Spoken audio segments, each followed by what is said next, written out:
ఓం మహాగణాధిపతయే నమః. ఓం గురుభ్యో నమః. ఓం శ్రీమాత్రే నమః.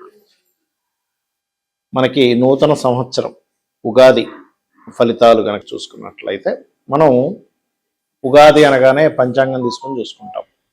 పంచాంగంలో ఆదాయము, వ్యయము, రాజ్యపూజ్యం, అవమానం ఎలా ఉందని దాన్ని బట్టి ఈసారి ఇలా ఉందా అని తెలుసుకుంటాం. అయితే మనకు ఒకవేళ బాగా తక్కువగా ఉంది ఆదాయము అన్నప్పుడు అయ్యో ఎలాగని బాధపడతాం. కానీ ఎక్కడా కూడా అవి కేవలం బేసిక్ వరకే, మనం దాన్ని ఇంప్రూవ్ కూడా చేసుకోవచ్చు.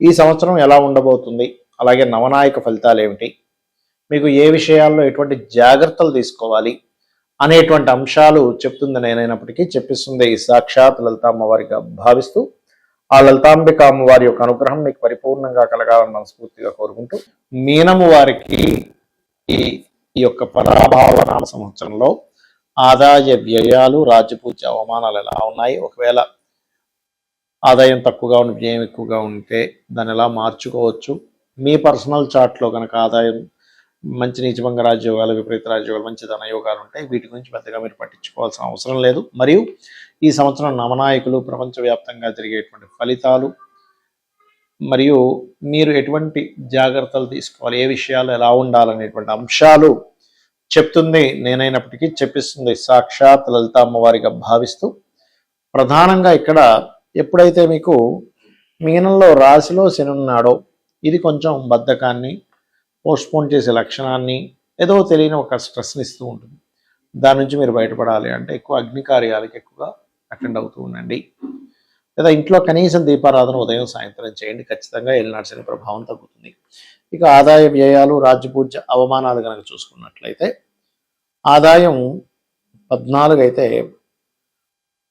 వ్యయం 11. కాబట్టి ఆదాయ వ్యయాల్లో ఆదాయం బాగుంది. అంటే మీరు ఏలినాటి శని నడుస్తుంది కదా అని టెన్షన్ పడవలసిన లేదు, గుర్తుపెట్టుకోండి. అదే కాకుండా గురువు ఎప్పుడైతే పంచమ స్థానంలోకి వెళ్తాడో అక్కడ నుంచి ఇంకొంచెం బాగుంటుంది గురు బలము. కాబట్టి ఆదాయ వ్యయాలు బాగానే ఉన్నాయి, రాజ్యపూజ అవమానాలు కూడా బాగానే ఉన్నాయి. అంటే 7-2. ఒకటే ఏంటంటే మనంతట మనమే స్వయంకృప అపరాధాలు చేస్తాం రాశిలో శని సంచారం జరిగేటప్పుడు. ఎలాగా, ఇప్పుడు మనం ఇవాళ చేయాలి, సరే రేపు చేద్దాంలే, ఎల్లుండి చూద్దాంలే, ఓ వారం తర్వాత చూద్దాంలే, ఇప్పుడు తొందర ఏం లేదులే అని పెండింగ్ పెడుతూ ఉంటాము, బద్దకిస్తూ ఉంటాము.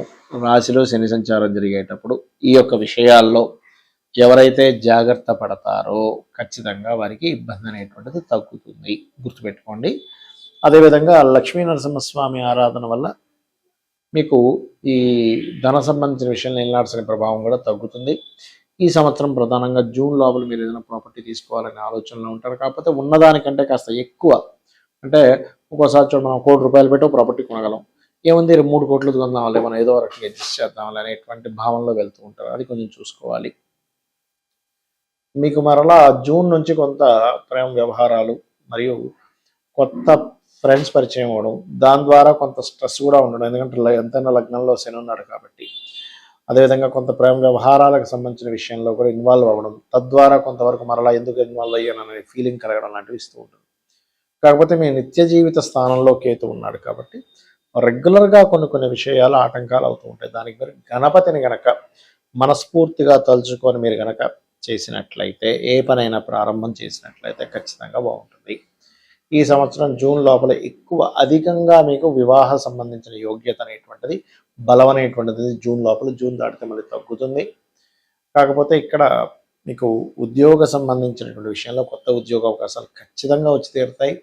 ఏలినాటి శని నడుస్తుంది కదా అని ఏమి టెన్షన్ పడకండి దయచేసి. మరి ఇన్సూరెన్సెస్ మూలంగా కలిసి రావడం కూడా జూన్ లోపల ఎక్కువగా చూపిస్తుంది. మరియు అదేవిధంగా గమనించుకున్నట్లయితే లోన్స్ ఇవ్వడము, లోన్స్ తీసుకోవడం, ఎందుకంటే రాశి నుంచి 6వ స్థానంలో కేతు ఉన్నాడు కాబట్టి నవంబర్ వరకు మీరు లోన్స్ విషయంలో మీరు ఎవరికైనా అప్పు ఇవ్వడం లేదా అప్పు తీసుకునే విషయంలో మంగళవారాలు పర్టికులర్గా అవాయిడ్ చేయండి. అసలు ఇవ్వకుండా ఉండి అసలు వాటి జోలికి వెళ్ళకపోతే ఇంకా మంచిది చెప్పాలంటే. కాకపోతే ఎప్పుడైనా ఏలినాటి శని రాశి నడిచేటప్పుడు ఏమవుతుందంటే ఎక్కడా కూడా శని ఇవ్వకపోవడం ఉండదు, ఆలస్యంగా ఇస్తాడంతే. ఈ సూత్రాన్ని మీరు మనసులో పెట్టుకోండి. నాకు ఆలస్యం అవుతుంది కానీ అస్సలు లేకుండా ఉండదు, అలా ఏమీ లేదు అనే విషయాన్ని మీరు గుర్తుపెట్టుకోండి. అలాగే మరొక విషయం ఏంటంటే ఇక్కడ గమనించినట్లయితే ఎప్పుడైతే 12వ స్థానంలో రాహు ఉన్నాడో విదేశాలకు వెళ్ళాలని చేసే ప్రయత్నం కూడా మీకు నవంబర్ లోపల చాలా అనుకూలంగా ఉంది. నవంబర్ దాటితే మరి లాభంలోకి వెళ్ళిపోతాడు కదా రాహు అనుకుంటే కనుక మీరు చేయవలసింది ఏంటంటే పంచమంలో కేతు వెళ్ళడం, లాభంలో రాహు ఉండడం వల్ల ఆన్లైన్ బిజినెస్లు చేసేటువంటి వారికి చాలా అనుకూలంగా ఉంది. కాకపోతే నవంబర్ తర్వాత మాత్రం కొంచెం ఆధ్యాత్మికంగా కొంతవరకు ఏదైతే మంత్ర సాధనలు చేసే వారికి చాలా బాగుంది. కాకపోతే కొంత ఫ్రెండ్స్తో నవంబర్ తర్వాత కొన్ని విభేదాలు రానున్నాయి. ప్రేమ వ్యవహారాల విషయంలో కూడా చిన్న చిన్న విభేదాలు గురుకేతువుల వల్ల వస్తాయి. కాబట్టి మీరు నిత్యము గణపతి మరియు దత్తాత్రేయుడు లేదా రాజరాజేశ్వరి అమ్మవారి యొక్క ఆరాధన చేయండి. అన్ని విధాలా మీకు బాగుంటుంది. ఈ సంవత్సరం నవనాయకులు ఎవరు, దీనివల్ల దేశకాల పరిస్థితులు ఎటువంటి ఉంటాయి అనేటువంటిది పంచాంగంలో ఉంటుంది. అయితే కొన్ని శుభగ్రహాలు రాగానే అద్భుతం అనుకోవడానికి లేదు. ఎందుకంటే శుభగ్రహాల యొక్క రాసుల్లో ఉండే గ్రహాలను బట్టి మనం చూసుకోవాలి.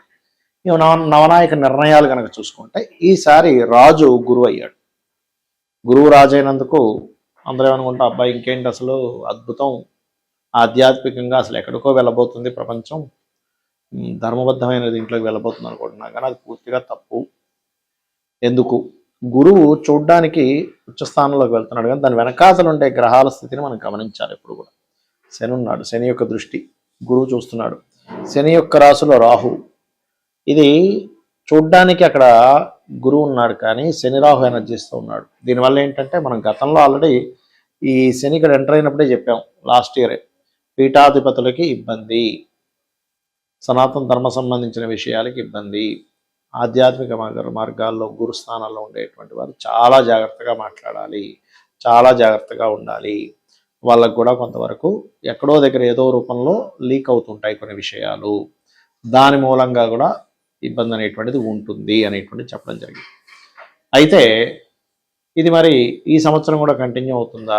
కాబట్టి కంటిన్యూ అవుతుంది. కాబట్టి చాలా చాలా చాలా కేర్గా ఉండాలి. ఏది ముఖ్యంగా పీఠాధిపతులు, ఆధ్యాత్మిక రంగాల్లో ఉండేటువంటి వారు, సాధనలు చేసుకునేటువంటి వారు, అంటే ఎక్కడో వీళ్ళ తప్పు లేకపోయినా ఏదో ఒక పుకారు, వీళ్ళ మీద ఒక బురద జల్లేటువంటి ప్రయత్నం, లేదా వీళ్ళే ఏదో తప్ప ఒక మాట అనడం, అలా అనమాట.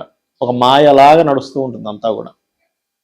ఎప్పుడు ఏం జరుగుతుందో తెలియదు అన్నట్టుగా ఉంటుంది. మరి దీనికి ఏమిటండి పరిహారము? సింపుల్, ఏమి లేదు. గురువు శని రాహువుల చేత ప్రభావితం అవుతున్నాడు కాబట్టి అందరూ కూడా శని రాహు గ్రహాల దగ్గర దీపారాధన చేయండి. లేదంటే మేము ఇంకొంచెం ఏమైనా చేసుకోగలమా, హోమాలకు ఎక్కువ అటెండ్ అవ్వండి. అలాగే కొంచెం ఈ గురువు అలా ఉన్నప్పుడు ఏమవుతుందంటే సెక్యులర్ భావాలు బాగా విపరీతంగా పెరుగుతాయి సొసైటీలో. సెక్యులర్ భావాలు చాలా తప్పని నేను చెప్పట్లే, అది ఆ సెక్యులర్ భావాల రూపంలో మాయలు జరుగుతాయి. గుర్తుపెట్టుకోండి, సెక్యులరిజం అనేటువంటిది అందరూ సమానంగా ఉండాలి, అందరూ ఒకే దీంట్లో ఉండాలనేది చాలా మంచిది. కానీ ఆ రూపంలో, ఆ మాయలో, ఆ యొక్క విషయంలో నేను సెక్యులర్ సంబంధంగా మేము మంచి చెప్తున్నాం అనే దాంట్లో కుట్రలు కూడా ఉంటాయి. ఇది జరగబోయేది, గుర్తుపెట్టుకోండి. ఇక ఈసారి మంత్రి కుజుడయ్యాడు. మంత్రి కుజుడున్నప్పుడు ఎలా ఉంటుందంటే, కుజుడు అంటే ఫైటింగ్, అంటే ఎంతసేపు ఆలోచన ఎలా వెళ్తుందంటే ఈ సంవత్సరం అంతా కూడా ఏదైనా కొంచెం చిన్నది అవ్వగానే ఏముంది వేసేద్దాం, బాంబు వేసేద్దాం. అదేదో సినిమా కొన్ని ఉంటాయి చూడండి, గన్ పట్టుకొని వాడిని వేసేస్తాడు, ఇది వేసేస్తాడు. మంత్రి అయినప్పుడు ఆలోచన విధానం అంతా కూడా బాంబు వేసేస్తే అయిపోతుందిగా, కొంతమందిని పంపించి పేల్చేస్తే అయిపోతుందిగా, కొంతమందిని అక్కడ అటాక్ చేస్తే అయిపోతుందిగా, ఈ రకంగా ఉంటుంది. అంటే ఏదైనా సరే నిర్ణయం అనేటువంటిది యుద్ధ సంబంధంగానే ఉంటుంది, కానీ సామరస్యంగా కూర్చొని మాట్లాడుకుందాం అనేటువంటి స్థితిలో ఉండదు మంత్రి కనుక కుజుడైనప్పుడు, గుర్తుపెట్టుకోండి. ఇక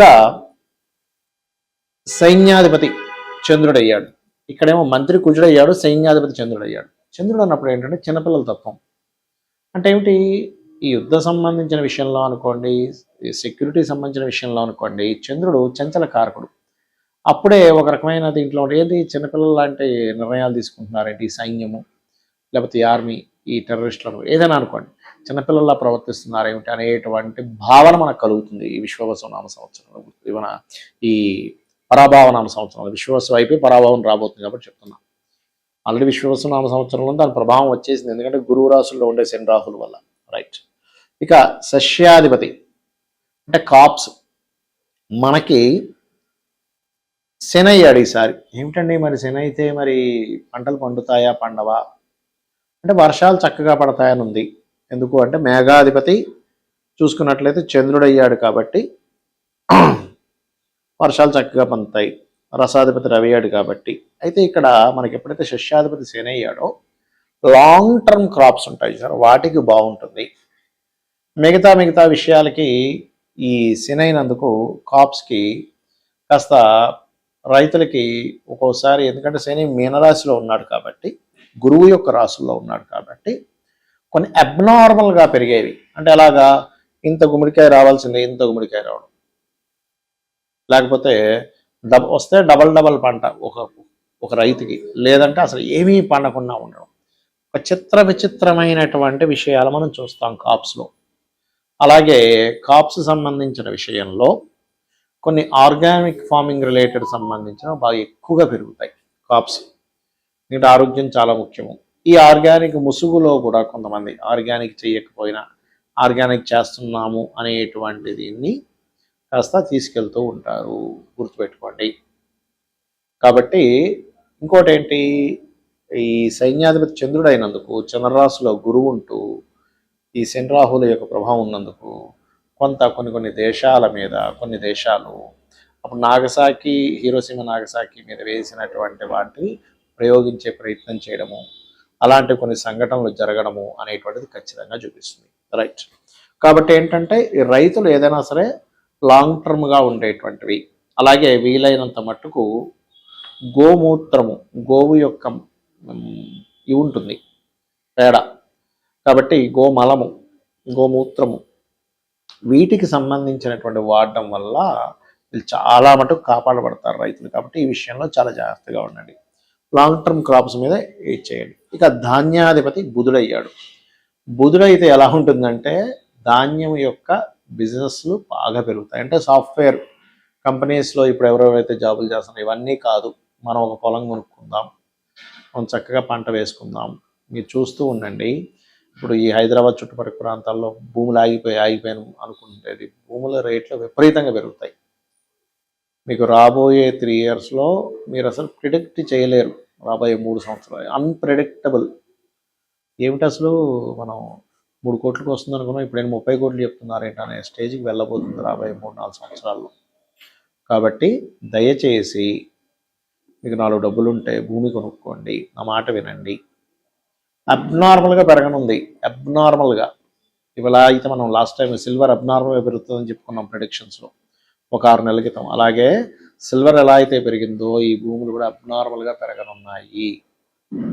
ఫ్లయింగ్ కార్స్ రానున్నాయి ఫ్యూచర్లో. కాబట్టి ఎక్కడ ఉన్నా సరే మనిషి ఒకటే అయిపోతుంది. సిటీ నుంచి 100 కిలోమీటర్ల దూరంలో ఉన్నా 10 నిమిషాలు వెళ్ళిపోతాడు కారులో, సిటీలో దగ్గరలో ఉన్నా అదే టైం పడుతుంది, ఇంకా ఎక్కువ టైం పడుతూ ఉంటుంది.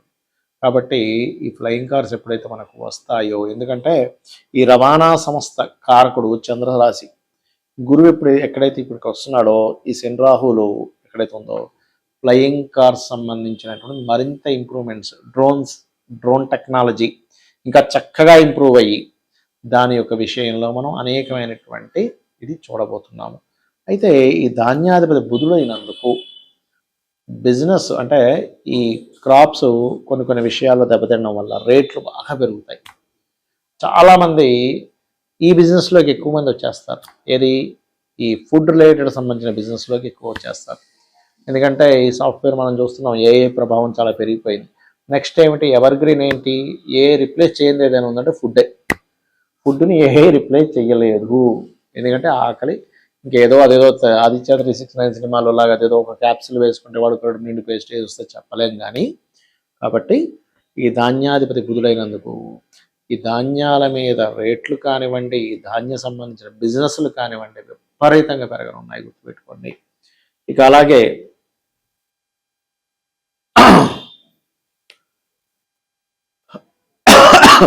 అర్ఘ్యాధిపతి చంద్రుడు అయితే వర్షాలకు సంబంధించినటువంటిది. సో వర్షాల యొక్క స్థితిగతులు ఎలా ఉంటాయి, బాగానే పడతాయి. అందులో ప్రధానంగా మీకు ఈ వర్ష సంబంధించినటువంటివి కొంచెం లాంగ్ టర్మ్ వర్షాలు అంటే ఏంటి, ఒక రోజులో ఆగిపోదు, రోజుల తరబడి వర్షాలు కురుస్తుంటాయి చూసారా, అటువంటి వర్షాలు మనం ఈ సంవత్సరం చూస్తాము. అంటే ఏమిటి, ఏదో ఒక రోజు 2 రోజులు పోవడం కదా, 1 వారం రోజులు ముసురు పట్టిందండి, 10 రోజులు ముసురు పట్టింది, 15 రోజులు ముసురు పట్టింది. అయ్యి బాబాయ్ ఏమిటిది, ఎందుకు ఇలాగ జరుగుతుంది, దీనికి రీజన్ ఏమిటి? అర్ఘ్యాధిపతి ఆ రోజు ఉన్నటువంటి గ్రహస్థితి ఏదైతే ఉందో అది మనం చూస్తాము, గుర్తుపెట్టుకోండి. ఈ విషయం బాగా గుర్తుపెట్టుకోండి. రోజుల తరబడి ఉంది ఏమిటండి ఇది నాకు అర్థం కాదు వర్షం అంటూ ఉంటాం. అలా రోజుల తరబడి వర్షం కురిసినటువంటి రోజులు మనం చూడబోతున్నాం. ఇక మేఘాధిపతి మేఘాధిపతి కూడా చంద్రుడు అయ్యాడు. చంద్రుడు మేఘాధిపతి అయితే ఏమవుతుందంటే బాగా ఎండ ఉందండి, సడన్గా మేఘాలు వచ్చేస్తాయి. సడన్గా ఇంత మేఘాలు ఉన్నాయి కదా, అబ్బో ఇంక పెద్ద వర్షం రాబోతున్నాం కదా, సడన్ మొత్తం మేఘాలను వెళ్ళిపోతాయి. అంటే చరకారకుడితో మేఘాధిపతి కనెక్ట్ అయ్యాడు. చరకారకుడితో కనెక్ట్ అయినప్పుడు ఏమైపోతుందంటే ఇంకేంటి అసలు 4 రోజులు అసలు వార్తల్లో చెప్పేశారు, ఇంకెటు వెళ్ళడానికి వెళ్ళేదనగానే మొత్తం మేఘాలు వెళ్ళిపోతాయి. అసలు విపరీతమైన ఎండలు ఉన్నాయండి, ఏమిటంటే అర్థం కావట్లేదు, మేఘాలు వచ్చి వర్షం పడిపోతాయి. అలా ఉంటుంది మేఘాధిపతి చంద్రుడు అయినప్పుడు. ఇక అదేవిధంగా రసాధిపతి రసాధిపతి రవి అయ్యాడు, గుర్తుపెట్టుకోండి. రసాధిపతి రవి అయినందుకు ముఖ్యంగా చాలా మంచి విషయాలు సొసైటీలో ఒక సిస్టమేటిక్ ఫామ్ అయ్యేటువంటి విషయాలు కూడా జరగనున్నాయి అనే విషయం గుర్తుపెట్టుకోండి. అలాగే నీరసాధిపతి గురువు అయ్యాడు మళ్ళీ, అంటే రాజు గురువు నీరసాధిపతి గురువు. నీరసాధిపతి గురువు అయినప్పుడు ఏమవుతుందంటే సర్వసాధారణంగా జనాలకి కన్ఫ్యూజన్ ఏర్పడుతుంది ఈ ఆధ్యాత్మిక రంగం విషయంలో. అంటే ఏంటి ఒక అయ్యగారు ఏమో ఇలా అంటున్నారు, ఒక పీఠాధిపతి ఏమో అలా అంటున్నాడు, ఇంకో అతను ఇలా అంటున్నాడు, అసలు ఏమిటి రా బాబు ఇదంతా ఎందుకు తలకాయ నొప్పి, అంటే నేనేది పాటించను అనే ఫీలింగ్లోకి వెళ్ళిపోతుంటాడు జూపిటర్ అయినారు నీరసాధిపతి.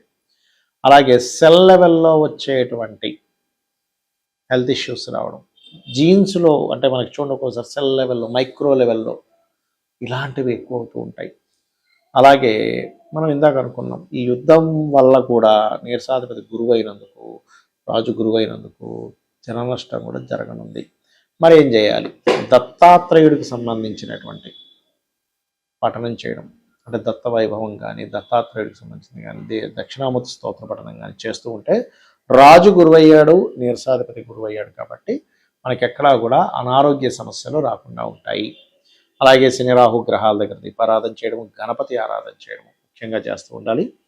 అయితే ఈ కేతువు ఎప్పుడైతే ఇక్కడికి వెళ్తున్నాడో మనకి గురువు కేతువు ఇద్దరు కలిసి ఉంటారు కాబట్టి ఇక్కడ ఒకవైపు ఈ పీఠాధిపతి గొడవలు ఎక్కువైపు ఒకవైపు అవుతుంటాయి, ఒకవైపు సాధనా మార్గంలో అద్భుతమైన దీంట్లోకి వెళ్ళే ఇది కూడా ప్రారంభం అవుతుంటుంది. ఒకవైపు అంటే సాధనలు విపరీతమైన చేసేయడం, కొంతమంది ఈ సాధనలు ఏమి లేవని, అంటే మీరు చూస్తూ ఉండండి ఈ సంవత్సరం గురువైనందుకు ఆధ్యాత్మికం అనేటువంటిది ఎన్ని పుంతలు తొక్కాలో, ఎన్ని మార్గాల్లోకి వెళ్ళిపోవాలో, ఎంత డిఫరెంట్ కల్చర్స్ రావాలో, ఎన్ని డిఫరెంట్గా చూడాలి, ఎప్పుడూ చూడనంత విధంగా మనం చూస్తాము.